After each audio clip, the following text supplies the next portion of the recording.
Hi, I'm Ruth McCartney. Welcome to the Palm Springs legendary estate of Elvis Presley at 845 Chino Canyon.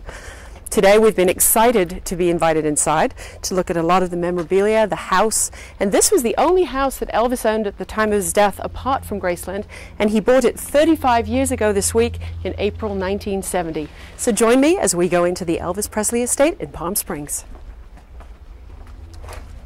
The first thing to greet visitors at the Fontana family's Elvis time capsule is this incredible wall of fame of the global record sales of the King himself. I think that the people who originally made these didn't expect them to last so long. If you look at this one here, the glue is starting to slip. It's been in the frame so long. In fact, that reminds me of a story. One night in Liverpool when I was a little tiny child, John Lennon decided to unmask the gold disc of Please Please Me and play it and find out what it was. Well, much to our surprise, it wasn't Please Please Me, but it was an Elvis song. Speaking of 45s, here we have wonderful 78s. And if you have a look at this Wurlitzer behind the scenes in Blue Hawaii, you can check this out. These have been playing Elvis's music for many, many years, and we hope they do so for many more years to come. Here we are in Elvis's living room at the Palm Springs home, where in September of 1973, Elvis called the RCA engineers to bring in all the equipment so they could record in this very room. They recorded 8 songs, 3 of which were released, including Missing You and Sweet Angelina.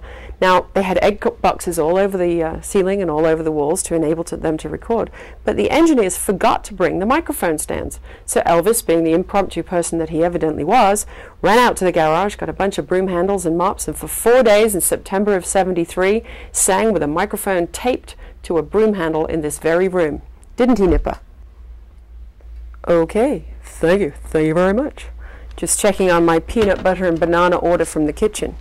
So, when Elvis and Priscilla sadly parted ways, Elvis just couldn't bear to sleep in the master bedroom on the other side of the estate. So he added on this room so he could have a private place. He slept here, hung out, played outside with his mates, and partied by the pool. And you too can now stay here for a mere $1,000 a night in the room Elvis slept in amongst all this fabulous memorabilia. And dare we say, you may even use Elvis's private bathroom. Hi, Ruth McCartney here for Legendary Locations at the Ingleside Inn and Melvin's Restaurant in Palm Springs with Melvin Haber, for whom it's named after. So, how long have you had this property, Mel? I am the proud owner of this place for 30 years. I bought it in 1975. Gosh. And so you've sort of seen a lot of stars come through here, I bet. I have seen everybody, from the rich and famous on to regular people. I've just had a wonderful collection of people over those years. Go ahead, name drop for me, go on. Oh, we had Frank Sinatra's pre-wedding dinner, Marlon Brando stayed here, John Travolta, Governor Schwarzenegger used to be here every month prior to his having children, Sylvester Stallone, on, and I don't think there's anybody we missed over the years. And so now, the clientele now in the 2000s, I mean, what's changed for you? Is it all stars, or will you accept regular people? Or? Oh, absolutely. But Ruth, I'm very excited to tell you that we are seeing more young people at the Ingleside Inn in Melvin's than I ever had in my 30 years, because they want to experience what they call the authentic Hollywood glamour. And it's really very exciting. Because I think you have, even though you're only 30 rooms, it's very exclusive. You have a full service, and the restaurant is full service, right? Yes, we are probably the smallest full-service hotel in the world. We have only 30 rooms, beautiful little 2-acre piece of property, totally secluded in the heart of Palm Springs. You don't even know it's here yet. We're 2 blocks from the heart of town.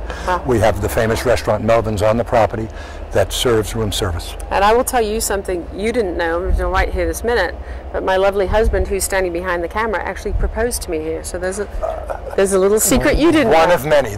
We were voted the most romantic place. We've done so many weddings. We have created so many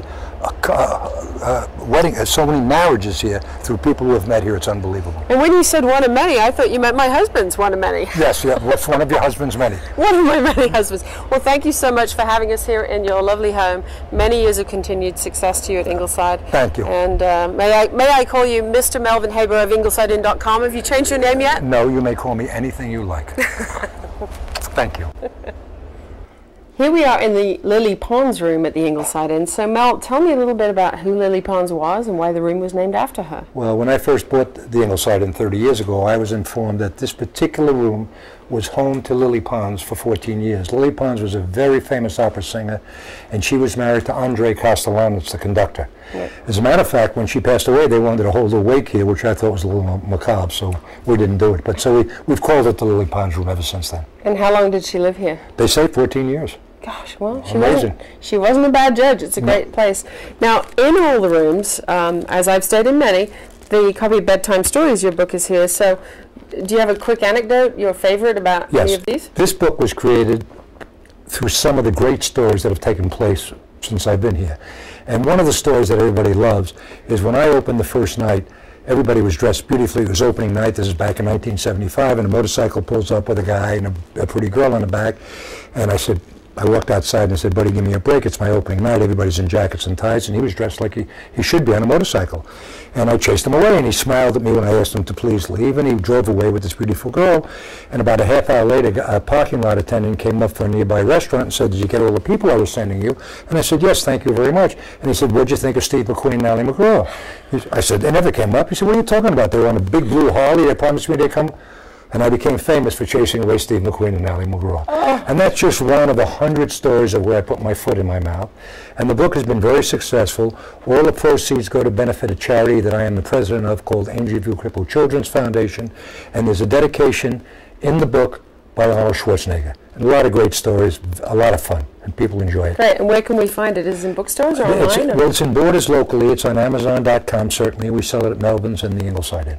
And on the IngleSideInn.com, right? Absolutely. Great. Okay. Well, this is great. Well, I think you and I should go test out a few more beds. What would your wife say? Oh, my pleasure. I wouldn't tell her. She has no sense of humor. Thank you so much for joining us here today from Palm Springs, California. And remember, laugh, love, and live, and find your own legendary locations. I'm Ruth McCartney.